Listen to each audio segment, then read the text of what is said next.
प्रताप भानु जो थे बहुत अच्छे राजा थे। एक दिन जंगल में गए और वो रास्ता भूल गए, कालनेमी राक्षस के यहाँ आश्रम में पहुंच गए। वो कालनेमी ने तुरंत जो है ब्राह्मण का भेष बनाया और बना करके जो है प्रताप भानु को जलपान कराया। प्रताप भानु से कहा, मैं देख रहा हूं कि तुम जो है बहुत अच्छे राज्य के राजा हो, प्यास से व्याकुल हो गए राजन, अगर तुम मेरी बात मानो तो तुम्हारा तीनों काल में कभी विनाश नहीं हो सकता। बोले क्या? बोले ब्राह्मणों को भोजन करा देना, लेकिन एक शर्त रही कि मैं पुरोहित बनूंगा तुम्हारा। बोले ठीक है, आप पुरोहित बनेंगे तो ठीक है।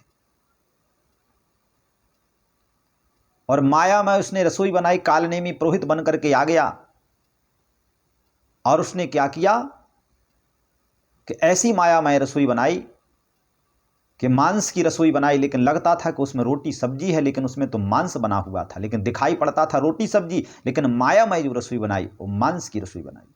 सभी को परस दिया ब्राह्मणों को, लेकिन आकाशवाणी हुई। वो सतयुग त्रेता की बात थी, आज तो कलयुग है इसलिए आकाशवाणी नहीं होती है, कि जाओ उठ जाओ, इस भोजन को मत खाओ।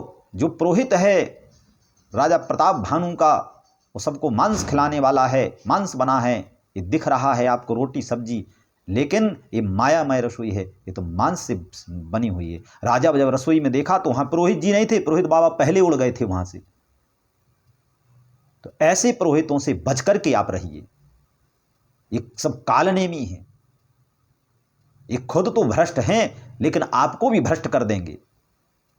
मैं किसी पुरोहित की निंदा नहीं कर रहा हूं, मैं ऐसे कालनेमियों की निंदा कर रहा हूं कि जब सतयुग त्रेता द्वापुर में ऐसे कालनेमी पुरोहित हो सकते हैं तो क्या कलयुग में नहीं हो सकते? कलयुग में, द्वापुर सतयुग में तो एक था, आज तो गांव गांव में घुसे हुए हैं, लेकिन उनको पहचाना कैसे जाए?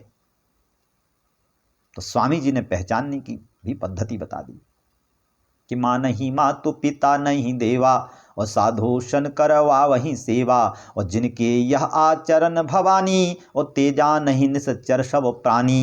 ये पहचान लीजिए आप, यही उनकी पहचान है।